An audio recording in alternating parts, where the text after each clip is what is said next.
Merci de choisir la RTNC Goma pour vous informer, téléspectateurs et téléspectatrices. Bienvenue dans ce journal. Célébration ce 3 juillet de la journée mondiale sans sac plastique. Le mesure instauré par l'autorité urbaine pour interdire leur usage ont été salués par bon nombre d'experts environnementalistes. Pour Nyebone Faustin, plus on utilise les sacs plastiques, on se tire un petit fait. Reportage de Marc Bissimo.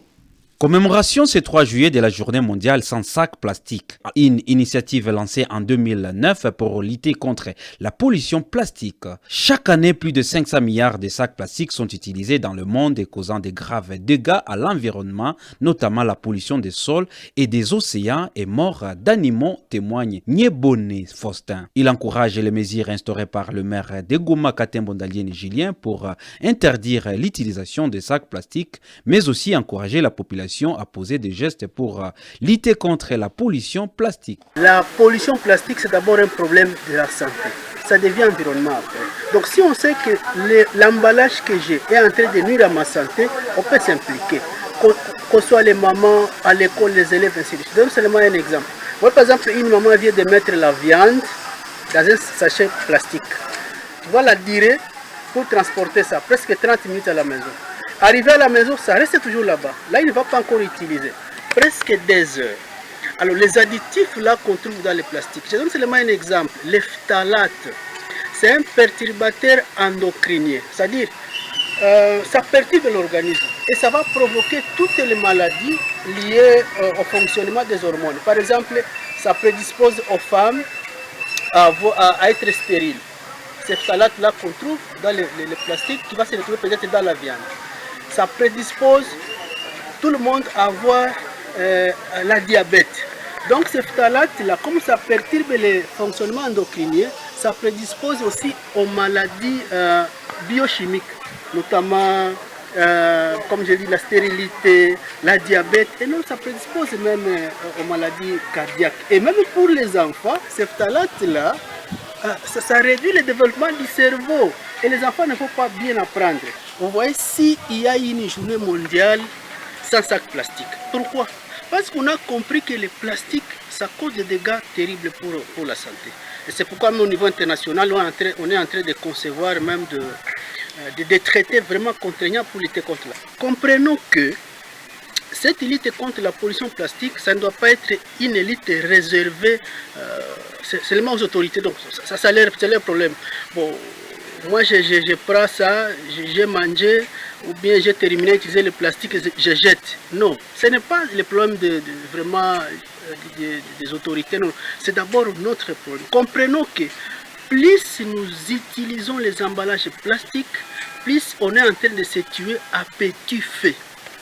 C'est ça qu'on doit comprendre. On est en train de se tuer à petit feu parce qu'on est en train d'accumuler ces additifs-là dans l'organisme. Ça va atteindre un seuil irréversible. Cette journée vise à encourager l'usage des sacs durables et à réduire la dépendance au plastique jetable. Refusons les sacs plastiques aujourd'hui pour protéger la planète demain.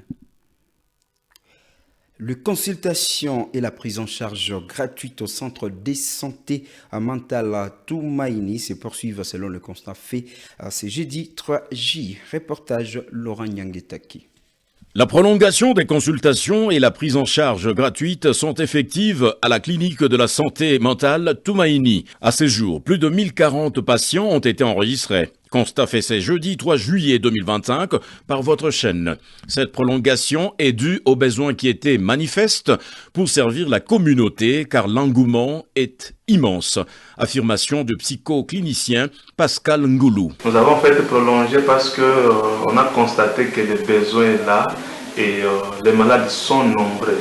Mais on a constaté que si on s'est limité par là, beaucoup de patients qui ont reçu l'information avec un retard auront un problème de soins. Et donc les besoins étaient encore là. Voilà pourquoi nous avons pu juger important de pouvoir prolonger la campagne. En fait, nous avons des malades qui sont hospitalisés et il y a d'autres qui rentrent à la maison, qui suivent les soins à partir de la maison et ils viennent au rendez-vous. Alors les cas qui nécessitent l'hospitalisation sont là. Bien certainement, nous avons des problèmes d'espace, mais au moins, on a quand même un bon nombre de patients qui sont hospitalisés. La population de Goma, le centre de santé mentale Tumaini est là pour vous. Toute personne qui a un problème de santé mentale, toute personne qui a un problème de maladie mentale, par exemple, par ignorance ne connaît pas, voilà, le centre est là, venez et vous serez pris en charge. Une personne guérie trouvée sur le lieu, après traitement, invite les autres à se faire consulter sans hésitation.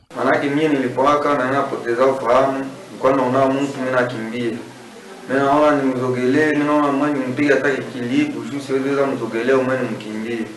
Leo tunahitaji watu wakuwe wengi sana, wakiwa wapate dawa, kwani na mimi ile dawa ni hapa ku centre de santé inanisaidia sana. Inaanza sikia mzuri na mwili yangu ndakuwa mzuri. Watu wakuwe wakiwa wajipimishe, waangalie santé yao kizi kama iko namna gani. Ndio waganga, felicitations sana kwa ajili ya kutupatia madawa. Rappelons que ces consultations qui devraient se terminer le 30 juin se poursuivent jusqu'au 31 juillet 2025. Les vendeuses au marché des articles de seconde main communément appelés Boaka mènent leurs activités commerciales avec beaucoup de peine. Elles sont entre autres victimes de vols en répétition. Reportage Laurent Nyangue Taki. C'est avec beaucoup de difficultés que les vendeuses du marché Koweït Boaka Kamunzenze évoluent ces derniers temps. La présidente de ces sites de négoce, Madame Espérance Sikouzani, a indiqué ce jeudi 3 juillet qu'elles enregistrent des cas de vol à répétition, le manque de clientèle et leurs marchandises sont exposées aux intempéries. Kazi ni kujikaza tu baba, kazi nazorota. Unaona kama sisi tunazoea kuuza vitu ya deuxième main. Tunauzaka vitu kama mtu alihama, anapenda kuuza vitu vya mpya. Tunamuzia vile vya zamani, kisha yeye anauza vya mpya na tupatia vya zamani. Au kama iko na shida ya kulipa masomo ya watoto ama hospitali na kadhalika, anatuita tunamuuzia. Kazi tuko tu mzazi hawezi shinda kunyumba. Ndio maana tunakia shinda hapa, lakini namna ya kuuzisha hakuna kabisa. Hatuuzishe kabisa, makuta hakuna mutere. Tunatandika vitu hapa kama vile nanyesha, sisi tunashikinga pembeni pale mu maparapli wetu na vingine vanengengea mu manyumba pembeni, maybe vitu vinaloani watu hapa nje baba. Hatuna gisi ya kufanya. Magumu tuko na magumu zaidi kabisa hii siku papa huko nakutana usiku. Acha vitu vyetu vinabakia nje hivi, unakia shikuta sema wanatuiba viti mbili, bana tubeba samu ya vitanda, tunakia shikuta asubuhi tutauliza nani hakuna. Sasa tutauliza nani baba? Tuna magumu kabisa ya kuibiwa sana. Vitu viko tu nje hivi. Japo tunajulikana na serikali tu leo identifier na tujua très bien tuko na stati. Ici est de rappeler que ce lieu est réputé pour la vente des objets de seconde main. Et puis, clôturons cette édition du journal par la page des sports. Le comité de normalisation de la FECOFA, Fédération Congolaise de Football, association en sigle, ou encore le CONOR, a un nouveau visage à sa présidence. Il s'agit de Madame Belinda Lutandilanzuzi, en remplacement de Monsieur Dieudonné Sambi.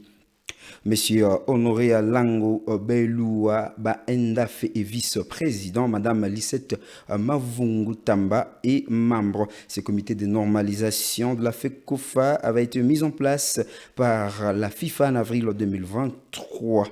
Avec pour mission de gérer les affaires courantes de cette fédération congolaise de football association. Cette nouvelle prolongation, après celle du 30 juin 2025, ira jusqu'au 31 décembre 2025. L'objectif clé, c'est d'organiser les élections au sein de la FECOFA. Bon mandat à Madame Belinda Lutandila. C'est donc une première dans l'histoire du football congolais de retrouver une dame à la tête du football.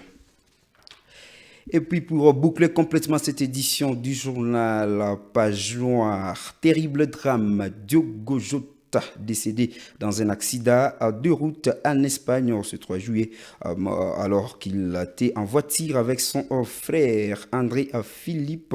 Le joueur de 28 ans qui évoluait chez Liverpool, Diogo Jota, a succombé de ses blessures dans un accident de route mortel, comme l'a révélé Marca. Champion d'Angleterre avec Liverpool, Diogo Jota sort d'un exercice solide avec 9 buts et 4 passes décisives à 37 matchs joués malgré quelques pépins physiques. Diogo José Jota da Silva est un footballeur international portugais qui est né au côté de Porto au Portugal. C'était le 4 décembre 1996. Paix à l'âme de l'illustre disparu.